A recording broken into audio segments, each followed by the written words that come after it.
ক্যালকুলেশনের জন্য আমাদের কাছে কি থাকবে? আমাদের কাছে একটা মেজার থাকবে যে কতখানি ইভেন্টটা হওয়ার সম্ভাবনা আছে, কতটুকু সম্ভাবনা আছে যে এই ফ্লাডের ইভেন্টটা হবে না। আচ্ছা, এরপরে কি কতটুকু রিস্ক আছে। তাহলে আমরা যখন রিস্ক বলছি, যখন সম্ভাবনা বলছি, এর প্রত্যেকটাকেই আমরা অ্যাড্রেস করতে পারবো।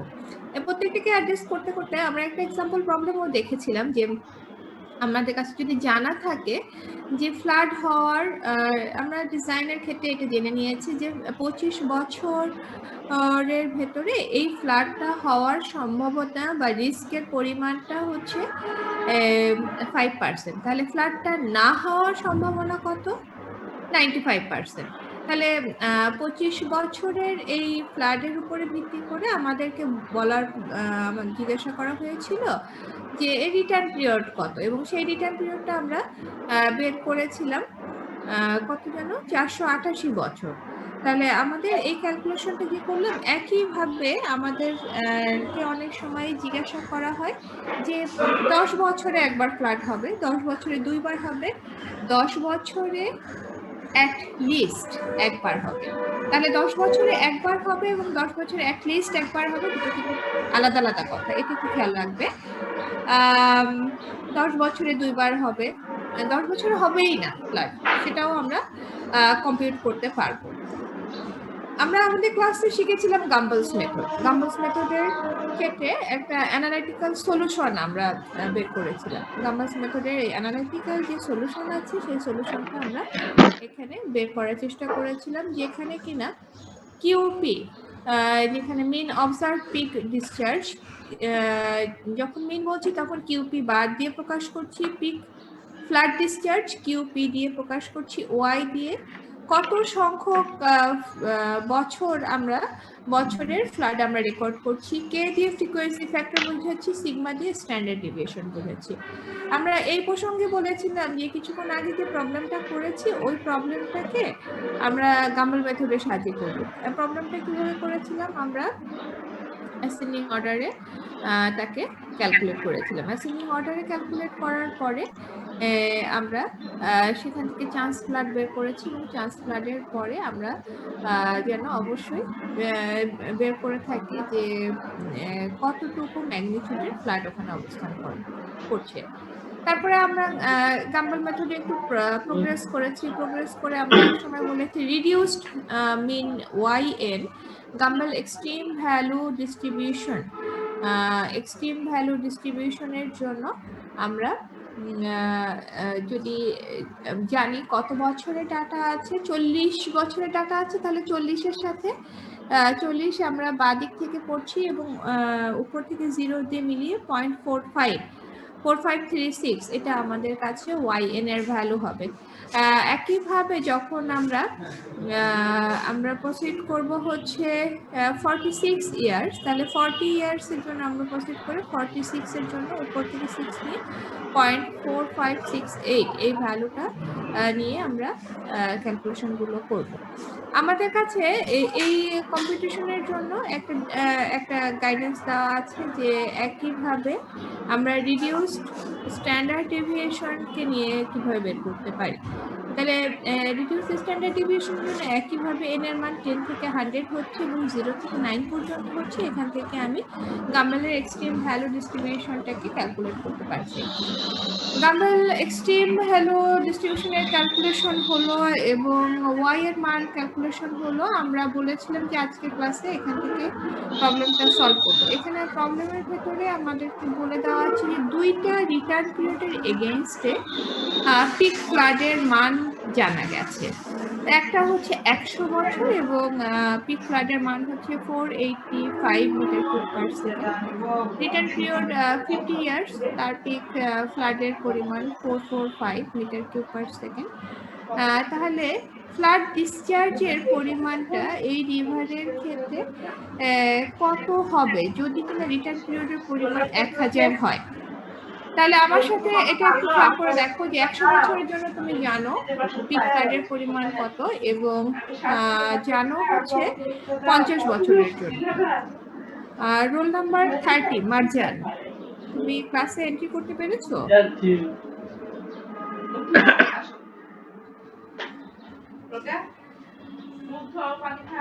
রোল 30 ক্লাসে কি এন্ট্রি করতে পেরেছি কিনা?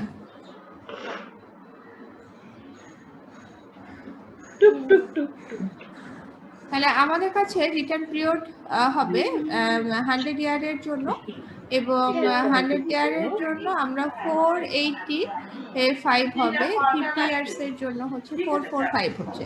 তাহলে 445 এবং 485 দুটো হচ্ছে যথাক্রমে 100 বছর এবং 50 বছরের জন্য। তাহলে আমি একটু পেছনের স্লাইডটায় যাচ্ছি, পেছনের স্লাইডটার ভেতরে একটু দেখি কিভাবে আমরা কম্পিটিশনটা করতে চাই। আমাদের কাছে বলা ছিল যে গাম্বুলার মেথড দিয়ে যখন আমরা কাজ করব তখন আমাদের কাছে প্রবাবিলিটি অফ অকারেন্স যেটা আছে, প্রবাবিলিটি অফ অকারেন্সটাকে নিয়ে আমরা এক্স দিয়ে প্রকাশ করব এবং এক্স নট থেকে বেশি হচ্ছে কিনা বা সমান হচ্ছে কিনা তখন আমরা 1 minus e to the power minus e তার to the power minus y. এখানে ওয়াই হচ্ছে একটা ডাইমেনশনাল ভেরিয়েবল এবং এখানে আলফা এবং বিটার সহযোগিতায় ওয়াই এর মান বের করা যাবে। ওয়াই এর মান বের করলে তুমি এটা এই পুরো ইভেন্টের প্রবাবিলিটি বের করতে পারছো। তারপরে হচ্ছে এখান থেকে যখন আমরা সামনের দিকে যাচ্ছি আমরা হচ্ছে ওয়াই একটা ওয়াই পি দিয়ে যখন গিভেন প্রবাবিলিটির জন্য ব্যবহার বের করছি তখন 1 মাইনাস পি এটার লন এবং তার লন দিয়ে আমরা ওয়াই পি দিয়ে ক্যালকুলেশনটা করছি। গাম্বলের ইকুয়েশনের ক্ষেত্রে আমরা যখন ফাইনালি এক্স টি টি হচ্ছে আমার রিটার্ন পিরিয়ড, এক্স বার যে ভেরিয়েবলটা নিয়ে আমরা কথা বলছিলাম প্লাস হচ্ছে কে ইন্টু সিগমা। কে এর ক্ষেত্রে দুটো অবস্থান আছে, একটা হচ্ছে এন সংখ্যক বছর, এন সংখ্যক বছর যদি একটা ইনফাইনাইট সাইজ হয় তখন আমরা কে কে বের করব যে ফর্মুলাতে, সেই ফর্মুলাতে হচ্ছে রিটার্ন পিরিয়ডের সাপেক্ষে ওয়াই মাইনাস 0.5557 এবং তাকে ভাগ করবো 1.2825। এটা ইনফাইনাইট সাইজের জন্য। যদি আমি জানি যে আমার ফাইনাইট ভ্যালুটা কত তার মানে হচ্ছে আমি ওয়াই এনও বের করতে পারবো, এস এনও বের করতে পারবো, যেটা আমার ওই চার্ট থেকেই বের করতে পারবো, গাম্বলের চার্ট থেকেই বের করতে পারবো। আমরা এই ক্যালকুলেশন শেষে কে এর একটা মান পাবো, যে মানটা বসিয়ে দিলে একটা নির্দিষ্ট রিটার্ন পিরিয়ডের প্রেক্ষিতে এক্স টি থেকে ক্যালকুলেট করতে পারবো। তাহলে আমরা একটু সামনের দিকে এগোচ্ছি। তাহলে ওয়াই এন এবং এস এন এই সমস্যাটা আমাদের সমাধান হলো। তাহলে আমি কি করব, এই 100 বছর এবং 50 বছরের জন্য গাম্বলের ইকুয়েশনটাকে অ্যাপ্লাই করব। তাহলে 100 বছরের জন্য পিক ফ্লাডের পরিমাণ কিন্তু আমার কাছে 485 এবং 50 ইয়ার্সের জন্য 445। তাহলে আমি প্রথমেই 100 বছরের জন্য ইকুয়েশনটাকে রিরাইট করব এবং ওয়াই টি 100, ওয়াই টি এর মান 100 দিব আমি।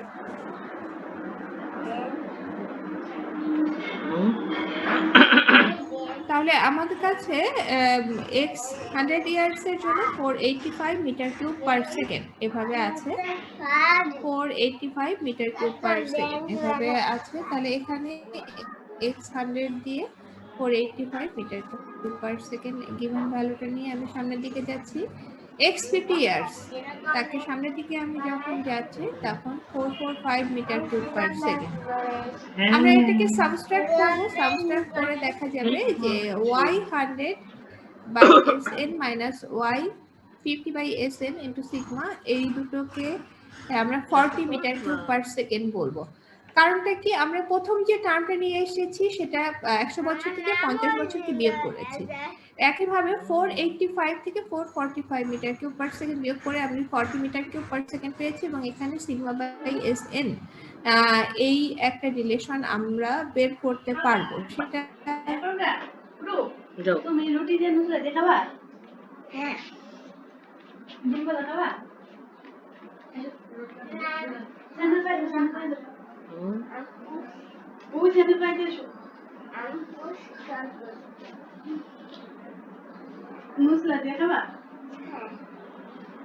ছোট প্রিয় হলো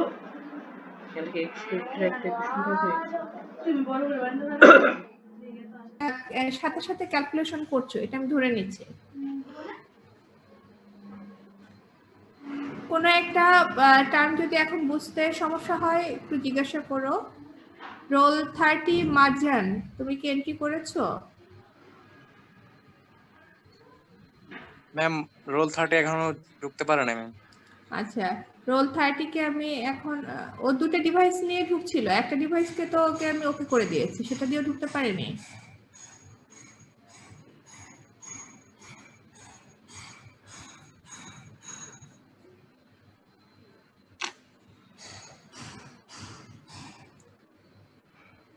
তাহলে আমাদের কাছে এই দুটো অবস্থানের ভেতরে 100 ইয়ার্স এবং 50 ইয়ার্স এর জন্য আমি দুটো ভ্যালু পাচ্ছি, এই দুটো ভ্যালুকে ইকুয়েশনে প্লেস করছি। তাহলে y100 এর জন্য আমি 4.6 এবং y50 এর জন্য 3.9 আমি ভ্যালুটা প্লেস করলে আমার না জানা ভ্যালু কোনটা, সিগমা বাই এসএন, এই ভ্যালুটা আমার না জানা থাকবে এবং এর জন্য আমি যে ভ্যালুটা পাবো সেটা হবে 57.28।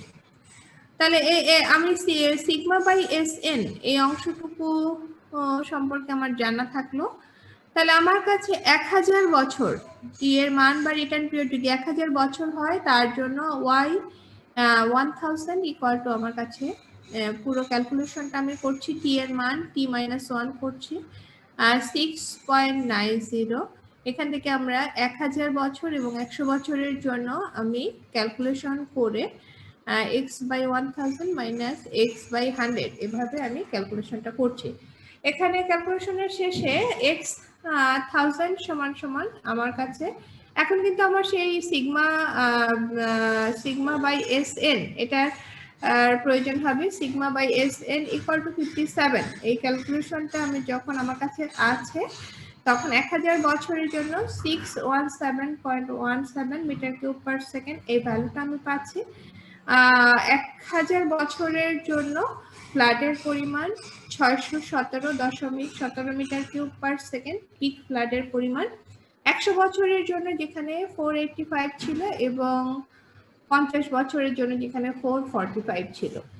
তাহলে আমরা যখন প্রবাবিলিটি মেথডগুলো নিয়ে কথা বলি তখন কিছু লিমিটেশন থাকে। প্রথম যে লিমিটেশন সেটা হচ্ছে যে তোমাকে অ্যাভেলেবেল পাস্ট রেকর্ডটা যেন বেশি পরিমাণে হয়, যত বেশি হবে তত এটা অ্যাকুরেট হবে। আমরা যদি প্রেডিক্ট করতে চাই 20 বছরের ডাটা এবং আমাদের কাছে শুধুমাত্র 20 বছরের ডাটাই থাকে, এটা ভিতরে কিন্তু এরর হওয়ার সম্ভাবনা থাকে।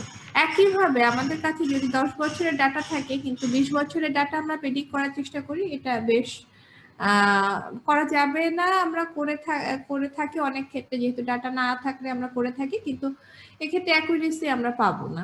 সুতরাং আমাদের কাছে লং ডাটা সিরিজের প্রয়োজন আছে।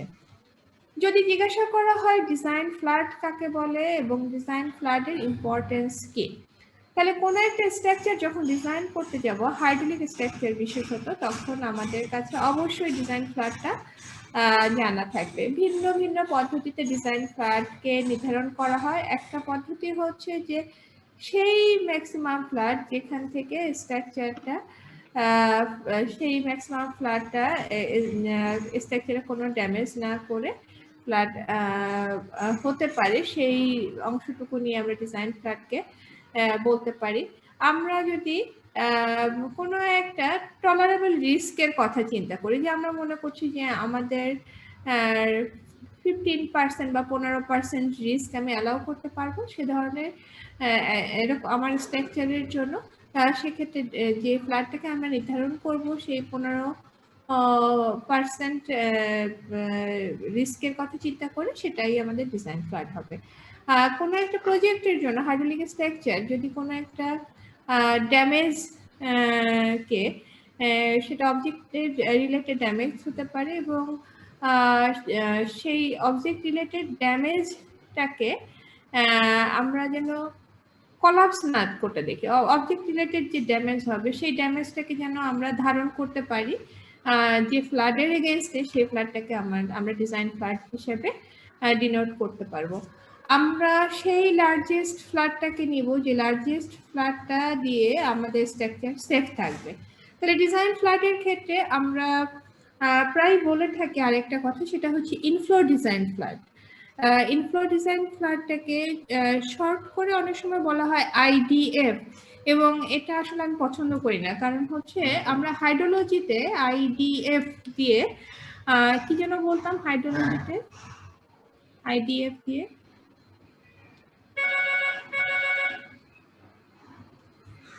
আইডিএফ দিয়ে আমরা কি বলতাম হাইড্রোলজিতে?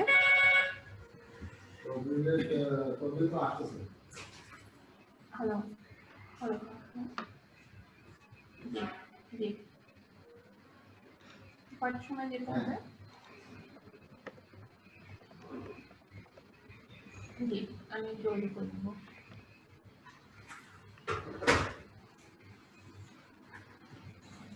তাহলে আমাদের কাছে ডিজাইন ফ্ল্যাটের ক্ষেত্রে প্রথম যে কথা আইডিএফ দিয়ে হাইড্রোলজিতে যে টার্মটা আছে সেটা হচ্ছে ইন্টেন্সিটি, ডিউরেশন অ্যান্ড ফ্রিকোয়েন্সি। এটা হচ্ছে ফ্লাডের জন্য এটা রেনফলের জন্য ব্যবহার করা হয়। এ কারণে আসলে দুইটা জায়গাতেই আইডিএফ এই সেম টার্ম ব্যবহার না করাই ভালো। তাহলে ডিজাইন ফ্ল্যাটের জন্য আমাদেরকে কি করতে হবে? আমাদেরকে ডিজাইন পারপাসে ব্যবহার করব, আমাদেরকে সেই পসিবল ফাংশনটাকে নিয়ে চিন্তা করতে হবে যেখানে এন্টায়ার ফ্লাড হাইড্রোগ্রাফটা অ্যাভেলেবেল আছে। পিক ডিসচার্জ যেটা ফ্লাড হাইড্রোগ্রাফের জন্য আমরা ডিফাইন করে থাকবো, এর কিছু রিস্কের কথা চিন্তা করে কয়েক ভাগে ভাগ করা হয়েছে, 3টা ভাগে ভাগ করা হয়েছে। অনেকক্ষণ আমি ক্লাস নিয়েই যাচ্ছি, তোমরা কোনো ফিডব্যাক দিচ্ছ না, তোমরা কি শুনতে পাচ্ছ? জি ম্যাডাম, শুনতে পাচ্ছি। আচ্ছা, হাইড্রোগ্রাফ কাকে বলে?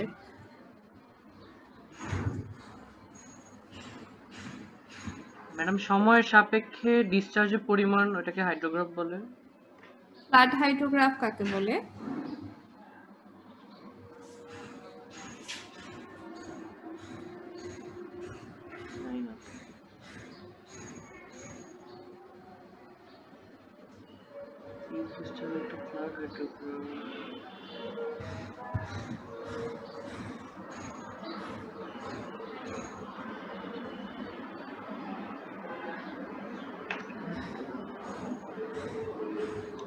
ফ্লাড হাইড্রোগ্রাফ কাকে বলে?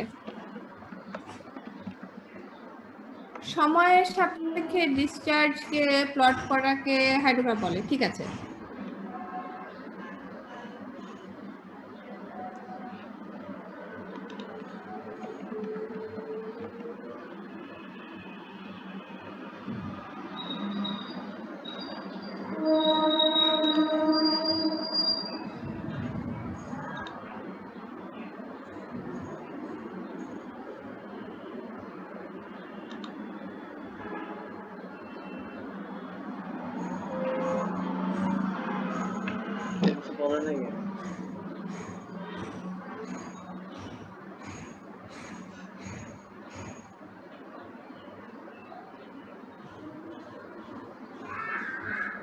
ফ্লাড হাইড্রোগ্রাফ তাহলে কি হবে, আবার তোমাদের একটু বলার সুবিধার্থে বলে দিই, ইনফ্লো হাইড্রোগ্রাফ, তাই না? তাহলে আমাদের এই টার্মগুলো কাছাকাছি term, inflow hydrograph, flood hydrograph.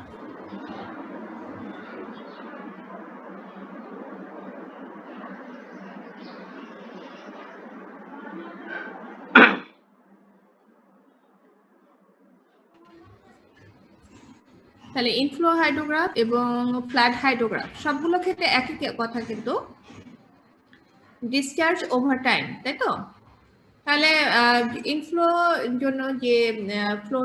ইনফ্লোর জন্য আমরা একটা নদীর ক্ষেত্রে যদি বলা হয়, আপ স্ট্রিম থেকে যে পরিমাণে পানির প্রবাহ ঘটবে একটা নির্দিষ্ট সময়ে, সেই পানির প্রবাহকে আমরা যদি প্লট করি তাহলে সেটাকে ইনফ্লো হাইড্রোগ্রাফ বলবো।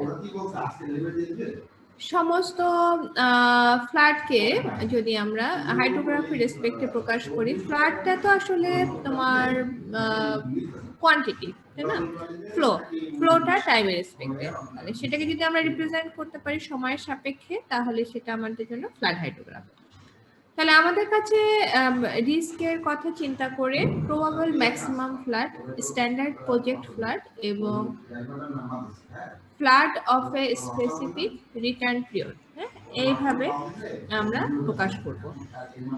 তাহলে আমাদের কাছে প্রবাবল যে ম্যাক্সিমাম ফ্লাড আছে সেই সিভিয়ার কম্বিনেশন, যে কম্বিনেশনে ক্রিটিক্যাল একটা মেট্রোলজিক্যাল এবং হাইড্রোলজিক্যাল কন্ডিশন একসাথে হয়ে একটা রেয়ার কম্বিনেশন হবে, এবং এটা কিন্তু রেয়ার কম্বিনেশন হবে, রেয়ার রিজনেবলি ফ্লাড হবে, সেটাই আমরা প্রবাবল ম্যাক্সিমাম ফ্লাড বলছি। স্ট্যান্ডার্ড প্রজেক্ট ফ্লাড এটা রেগুলার, মানে ওই একই সিভিয়ার কম্বিনেশন ঠিক আছে, কিন্তু এটা কিন্তু রেয়ার হবে না, এটা কিন্তু এমনও হতে পারে অ্যানুয়ালি হতে পারে, মানে প্রত্যেক বছর ঘটতে পারে এই ধরনের একটা flood. Flood of a specific return period, আমরা যে প্রবলেমটা সলভ করেছিলাম ওই যে কালভার্টের প্রবলেমটা, যে 25 বছর রিটার্ন পিরিয়ড ধরে ধরে যে ক্যালকুলেশনটা করছিলাম, তাহলে স্পেসিফিক রিটার্ন পিরিয়ড এগেইনস্ট এ ফ্লাড, সেভাবেও আমরা তাকে ক্লাসিফাই করতে পারি। তাহলে আমরা প্রায় যে ভুল কাজটা করে থাকি অ্যাজ এ সিভিল ইঞ্জিনিয়ার, আমরা এই জিনিসটা অবশ্যই খেয়াল রাখবো যে আমাদের কোনো কনস্ট্রাকশন যেন এই সেটব্যাক এরিয়াতে না হয়। সেটব্যাকটা কিভাবে আমি ডিফাইন করব? ফ্লাড ওয়েতে। তাহলে ফ্লাড ওয়ে কি জিনিস হবে? ফ্লাড ওয়ে হবে যে সেই পরিমাণ ল্যান্ড যেখানে অ্যানুয়াল ফ্লাড প্রবাবিলিটি থাকবে হচ্ছে 5%, তাকে আমরা বলবো হচ্ছে ফ্লাড ওয়ে। আমরা সেই অংশকে ফ্লাড প্ল্যান বলবো যে অংশ জুড়ে 1% অ্যানুয়ালি ফ্লাডেড হতে পারে। তাহলে আমরা খেয়াল করে দেখি যে যখন এই সেটব্যাক এরিয়াতে কোনো ধরনের ফ্লাড ওয়েতে কোনো ধরনের কনস্ট্রাকশন হচ্ছে না, তারপরে যে কনস্ট্রাকশন গুলো হচ্ছে সেই কনস্ট্রাকশন গুলোর ভিতরে একটু ভিন্নতা আছে কিন্তু, হ্যাঁ, ফ্লাড প্লেনের কনস্ট্রাকশন এবং ফ্লাড প্লেনের বাইরের কনস্ট্রাকশন, ফ্লাড প্লেনের ভেতরে কনস্ট্রাকশন, ফ্লাড প্লেনের বাইরে কনস্ট্রাকশনের ভিতরে পার্থক্য আছে। এটা যেন আমরা অবশ্যই খেয়াল করি, রেসিডেন্সিয়াল বিল্ডিং হোক, আমরা কমার্শিয়াল বিল্ডিং হোক, আমরা যেন এই বিষয়টা খেয়াল করি। আমরা এতক্ষণ পর্যন্ত যে জিনিসগুলো পড়লাম, আমি আসলে এই আজকে লেকচারটা না গত ক্লাসে আমার কমপ্লিট করার কথা ছিল, সামহাও এটা বোধহয় একটু স্লো হয়ে গিয়েছিল। আমরা পড়ছি হচ্ছে ফ্লাড কন্ট্রোল এবং ড্রেনেজ ইঞ্জিনিয়ারিং, প্রয়োজন মতো এস.এন. ঘোষের একটা বই আছে যেটা আসলে চুয়েটে লাইব্রেরিতে পাওয়া যায়। আমরা সাধারণত 461 এর জন্য ফ্লাড কন্ট্রোল অ্যান্ড ড্রেনেজের জন্য আলাদা কোনো বই পড়ি না, কারণ হচ্ছে যে 461 এর ভেতরে ফ্লাড কন্ট্রোলকে যতটুকু প্রয়োজন আমি ততটুকুই স্লাইডে দিয়ে দিয়েছি। তারপরেও কিছু কিছু টার্ম তোমরা পরবর্তীতে যখন ফ্লাড নিয়ে কাজ করবে, কিছু কিছু হাইড্রোলজিক টার্মের জন্য যখন প্রয়োজন হবে, যে কোনো হাইড্রোলজির বই নিয়ে বসলেই হবে, এবং flood control and drainage engineering এর জন্য এস.এন. ঘোষের বইটা বাংলাদেশে পাওয়া যায়, এটা কালেক্ট করে নিও তখন। আর এখনকার জন্য এই কোর্সের জন্য প্রয়োজনীয় বই হচ্ছে সন্তোষ কুমার গার্গ, এস.কে গার্গের বইটা। এস.কে গার্গের বইটা কার কার কালেকশনে আছে? পিডিএফ কপিটা আছে, excellent. Hard copy PDF copy কি সবার সাথে শেয়ার করা যাবে? মোটামুটি সবার কাছে আছে, তাও শেয়ার করে যাবে, সমস্যা নেই, শেয়ার করা যাবে। আচ্ছা, তাহলে তুমি আমার একটা কথা ম্যাম, জি বলো। ম্যাম স্লাইড তো মনে হয় আমরা পাই নাই ম্যাম, যে স্লাইডগুলো আমি আসলে তোমাদেরকে ওই লিংকটা দেইনি, আমি আজকে লিংকটা দিয়ে দিব, সরাসরি আমি তোমাদের ইয়েতেই এটাকে আপলোড করে দিব, তোমাদের যেখানে আমি নোটিশগুলো দিয়ে দিই, হ্যাঁ, ক্লাসরুমের ভেতরে ওই পেজের ভেতরে আপলোড করে দিব, ঠিক আছে? ওকে, তাহলে আমি কিন্তু ওই গার্গের বই পাচ্ছি না, পাওয়া যাবে না, এটা কিন্তু আর তাহলে শোনা যাচ্ছে না। হ্যাঁ, আমি ওদের ক্লাসে বলেছি যে আগে তো সেকশন বি এর ক্লাস নিলাম, ওদেরকে আমি বললাম যে গার্গের বইটা আমি সাপ্লাই দিব। এখন ইউসুফ, তোমার কাছে যে গার্গের বইটা আছে, এখানে স্ক্যান কপিটা কি ক্লিয়ার আছে কিনা?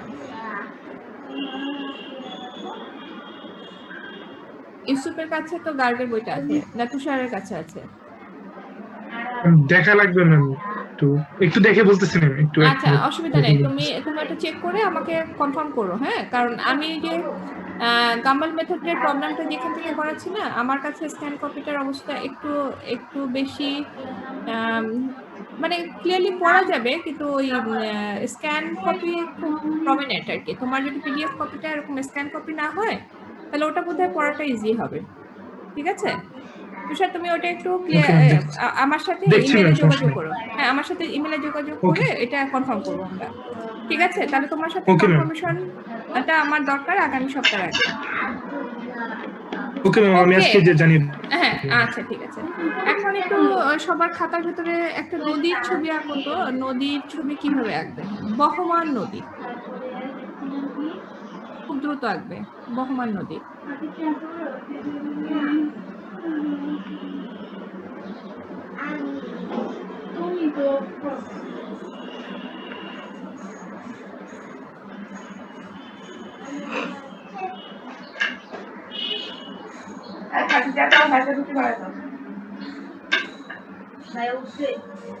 তোমাকে বললাম যেটা সেটা করো, মুখে মুখে কথা বলো কেন সবসময়? যাও। বহমান নদীতে কালার করা লাগবে না, হ্যাঁ? পেন দিয়ে আঁকলে হবে। এরকম কি আঁকা হয়েছে কারো?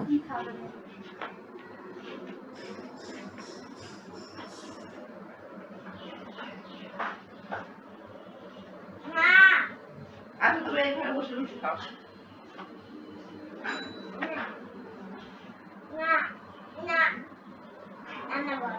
আমি তো করবো। এখানে তো চাচুর অসুবিধা হচ্ছে। হুমায়ুন, রোল নাম্বার 10 আঁকা হয়েছে নদী? না ম্যাম, খাতাটা বের করলাম মাত্র। তাহলে এতক্ষণ কিভাবে ক্লাস হলো? কি বলো এগুলি? ম্যাম ভিডিও হইতেছে তো রেকর্ড।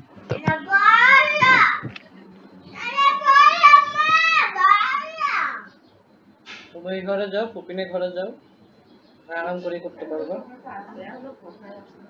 ম্যাম আঁকছি। আচ্ছা, তাহলে এখন একটু ওই ক্যামেরাটা অন করে দেখাও। ক্যামেরা অন করব? হ্যাঁ, ক্যামেরা অন করে খাতা।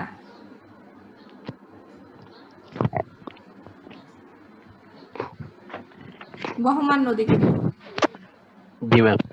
হুম।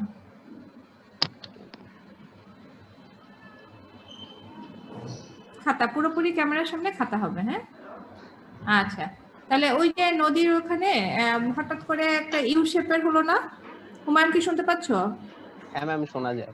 আচ্ছা, ইউ শেপের যে হলো, ওই জায়গাগুলোকে কি বলে? কেউ কি বলতে পারবে? ম্যাম বাঁক বলে। বাঁক বলে। ওকে, এক্সিলেন্ট। আচ্ছা, ঠিক আছে। তাহলে আমরা আসলে নদী সম্পর্কে একটু পড়বো। নদীর ডিটেলস আসলে হুমায়ুন, থ্যাংক ইউ। তোমার ক্যামেরা অফ করতে পারো।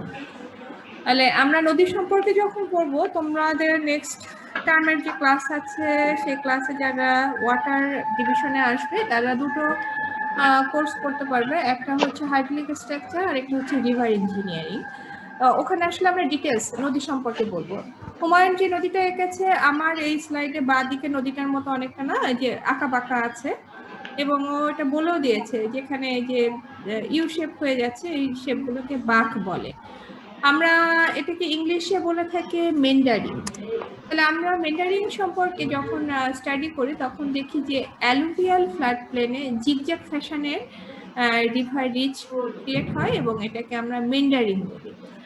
মেন্ডারিং বা মেন্ডার একটা তীর থেকে আরেকটা তীরে সেডিমেন্টকে ক্যারি করে। খেয়াল করে দেখো যে এই স্লাইডের নিচে একটা নদী আছে, সেই নদীতে আমরা প্রথমে দেখছি একটা আউটার বেন্ড এবং আরেকটা দেখছি ইনার বেন্ড। ঠিক আছে? আউটার বেন্ডের কাছ থেকে যখন ফ্লোটা পাস করে যাচ্ছে তখন ইনার বেন্ডের এখানে কিছু ডিপোজিশন হচ্ছে, এবং ফ্লোটা যখন আউটার বেন্ডে যাচ্ছে খুব কাছাকাছি থেকে যাচ্ছে, যার কারণে আমরা আউটার বেন্ডে দেখা যায় যে বাড়িটাকে আমরা বলেছি কি কনকেভ সাইডে দেখা যায় যে এরোশনের পরিমাণ বেশি থাকে।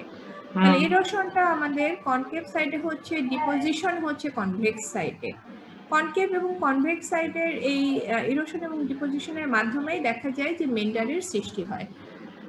এই ছবিটা যদি আমরা ড্র করে থাকি তাহলে ছবিটার ভেতরে আমরা x x x x x বরাবর যদি ক্রস সেকশনটা কেটে নেই তাহলে আউটার ব্যাংক আমরা যদি একটা আইডিয়াল একটা ট্রাপিজয়েডের কথা চিন্তা করি, আইডিয়াল ট্রাপিজয়েড আসলে হচ্ছে না, তাই না?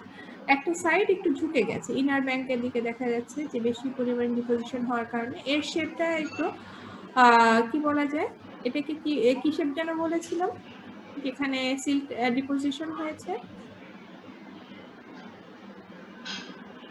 কনভেক্স বলেছিলাম, তাই তো? তাহলে আমরা এই দুটো অবস্থানে, একটাতে হচ্ছে আউটার এজে কনকেভ ব্যাংক এবং ইনার এজে কনভেক্স ব্যাংক। কনকেভ থেকে সবসময় ইরোশন হচ্ছে, কনভেক্সে সবসময় আমরা দেখতে পাই যে এখানে সেডিমেন্টেশন হচ্ছে। আমরা যদি এ বি এই দুটো পয়েন্ট বরাবর দেখার চেষ্টা করি তাহলে আমরা দেখতে পারবো যে maximum velocity open channel flow যখন আমরা শিখেছি, ওপেন চ্যানেল ফ্লোতে আমরা কি শিখেছি, আমাদের অর্জিত জ্ঞান বলে যে ম্যাক্সিমাম ভেলোসিটি হবে চ্যানেলের আর মিডল বরাবর, তাই তো? কিন্তু আমরা ম্যাক্সিমাম ভেলোসিটিটা মেন্ডার ডিরেকশনে যখন আমরা ফলো করছি আমরা দেখতে পাচ্ছি যে ডিরেকশন অফ মেন্ডার মাইগ্রেশন, সেটার ক্ষেত্রে ম্যাক্সিমাম ভেলোসিটিটা কিন্তু ওই মাইগ্রেশনের যে ডিরেকশন আছে সেই বরাবর ম্যাক্সিমাম ভেলোসিটি আমরা দেখতে পাই। তাহলে এ বি সেকশন বরাবর দেখা যায় যে সেডিমেন্টেশন এবং ইরোশনের ঠিক কনসিডারেশনে ইরোশন যে পয়েন্টটা হচ্ছে আসলে ইরোশন টাকে এক্সাগারেট করার জন্যই ভেলোসিটি বেশি এখানে কাজ করছে। ভিন্নভাবে হয়তো বলা যায় যে ম্যাক্সিমাম ভেলোসিটির কারণে এখানে ইরোশনের পরিমাণটা বেড়ে যাচ্ছে। তাহলে আমরা মেন্ডারের ক্ষেত্রে দেখতে পাচ্ছি যে ক্লকওয়াইজ একটা বেন্ড, এন্টি ক্লকওয়াইজ একটা বেন্ড এবং এটা শেষে বোধহয় আরেকটা ক্লকওয়াইজ আমরা আশা করতে পারছি। তাহলে এখানে একটা বেন্ডের ভেতরে, ক্লকওয়াইজ বেন্ডের ভেতরে আমরা বুঝতে পারি যে আউটার এজ থেকে কিছু পরিমাণ ইরোশন হবে, ইনার এজে কিছু পরিমাণ ডিপোজিশন হবে এবং এভাবে ফর্মেশন হবে, শোলের ফর্মেশন হবে কনভেক্স সাইডের ক্ষেত্রে। এবং শোল বলতে আমরা কি বুঝি, যে একটা জায়গাতে কিছু পরিমাণে মাটি জমে একটু উঁচু হয়ে থাকা, তাই তো? তাহলে আমাদের কাছে এই অবস্থান থেকে আমরা মেন্ডারের যে সৃষ্টি হচ্ছে, মেন্ডারের এই সৃষ্টিটাকে দুই ভাগে আমরা বলবো, একটা হচ্ছে ডিপোজিশনের প্রেক্ষিতে আর একটা ইরোশনের প্রেক্ষিতে। যদি আমরা এমন ভাবে চিন্তা করি, একটু খেয়াল করবে আমার কাছে যে কার্সরটা আছে মাউসের, এই কার্সরটা থেকে আমি দেখাচ্ছি যেখানে আছে, এখান থেকে যদি আমার মেন্ডারিং শুরু হয়ে যায় এবং আমি নদীর অপর তীর বরাবর সেই মেন্ডারিংটাকে পেছনের স্লাইডে আসি, উপরে যেখান থেকে তোমার পিক আছে, যেখানে ক্লকওয়াইজ বেন্ড আছে, ঠিক আছে? ক্লকওয়াইজ দুটো বেন্ডের মাঝখানে একটা এন্টি ক্লকওয়াইজ আছে। আমি যদি এই মাউসটা দিয়ে সোজা দুটো লাইন টেনে দেই তাহলে ক্লকওয়াইজ এই বেন্ড থেকে ক্লকওয়াইজ এই বেন্ডের পিক পর্যন্ত সহজেই চলে আসার জন্য একটা পথ তৈরি হয়ে গেল। তখন আর এন্টি ক্লকওয়াইজ বেন্ড বরাবর তাকে আর মুভ করতে হচ্ছে না। তাহলে এই যে নদীটাকে আমি সরাসরি একটা বেন্ড থেকে আরেকটা বেন্ডের কানেকশন বরাবর লাইন টেনে দিচ্ছি, এটাকে বলা হয় ক্রসিং। ক্রসিংটা রিভার রিচে এটা ডেভেলপ হয় এবং এটা দিয়েই আসলে মেন্ডারিং রিভারে ক্রিয়েশন হয়। আমি যেটা দেখেছি সেটা হচ্ছে যে ক্রসিং টাকে আমরা এখানে ন্যাচারাল একটা প্রসেস বলবো, তবে ক্রসিংটা আমাদের হতে পারে আর্টিফিশিয়ালিও ক্রিয়েশন। আমরা এই লেকচারে লাস্টের দিকে গিয়ে আর্টিফিশিয়াল ক্রিয়েশন সম্পর্কে বলবো। অনেকক্ষণ ধরেই আমি এই যে ইরোশন বলছি, ডিপোজিশন বলছি, তোমাদের কাছে একটা টার্মও আমি বললাম, সেটা হচ্ছে অ্যালুভিয়াল। অ্যালুভিয়াল শব্দটার অর্থ কি? Alluvial river bed, alluvial flood plain, এগুলোর টার্মটার অ্যালুভিয়াল শব্দের অর্থ কি?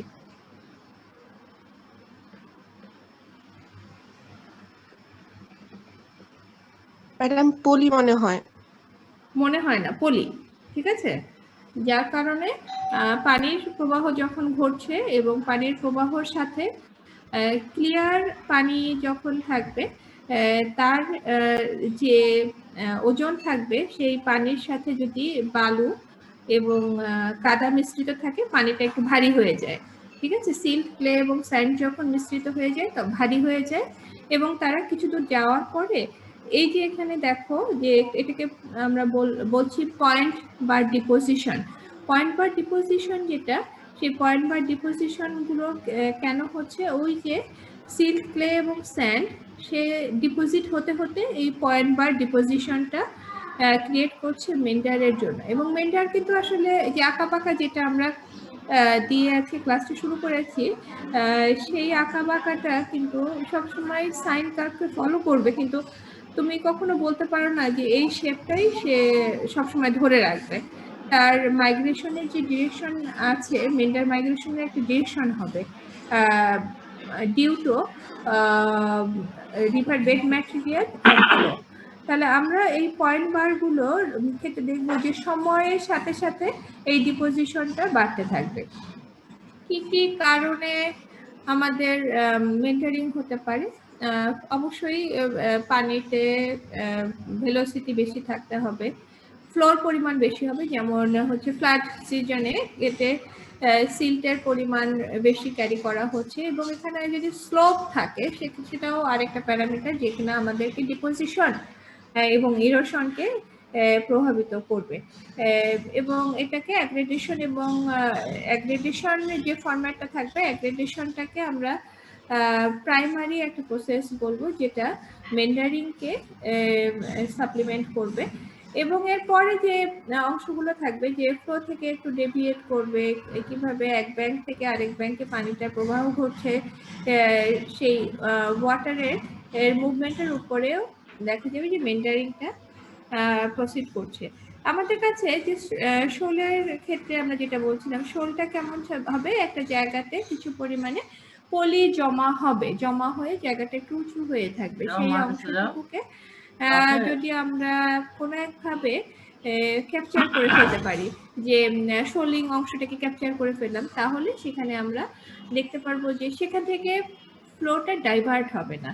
আমরা কিন্তু বেশ অনেকবারই দেখার চেষ্টা করছি যে সাইন কার্ভের মতো একটা থেকে আরেকটা চেঞ্জ হয়ে যাচ্ছে, এবং দেখছি যে যে জায়গাটাতে ইরোশন হচ্ছে ওই জায়গাটাতে ভেলোসিটি বেশি, তার মানে হচ্ছে ক্রমাগত ফ্লোর যে ডিরেকশন, সেই ফ্লোর ডিরেকশন এবং ভেলোসিটি ডিরেকশন, তার পজিশন চেঞ্জ হয়ে যাচ্ছে।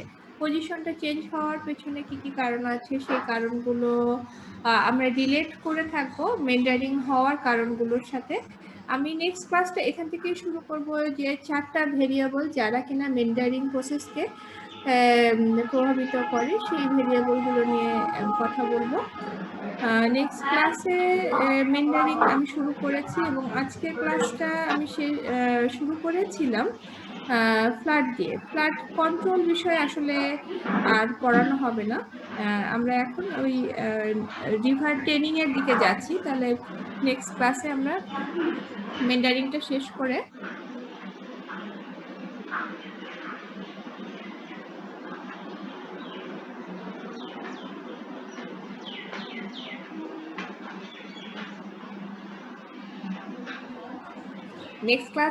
মেন্ডারিংটা শেষ করে এটা আর কি প্রসিড করব।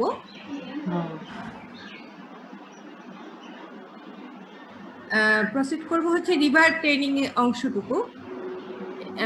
এর ভেতরে আর কি কারো কোনো কোশ্চেন আছে কিনা?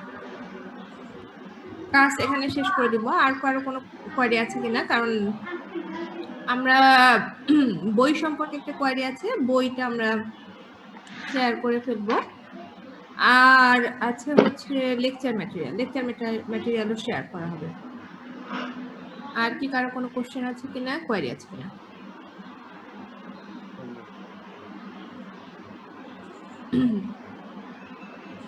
সুদীপ্ত কি কিছু বলবে? কোশ্চেন ছিল না বলছিলাম। ও আচ্ছা আচ্ছা আচ্ছা, ঠিক আছে, তাহলে আমি ক্লাস এখানে শেষ করে দিচ্ছি। ঠিক আছে, ওকে, আচ্ছা, থ্যাংক ইউ।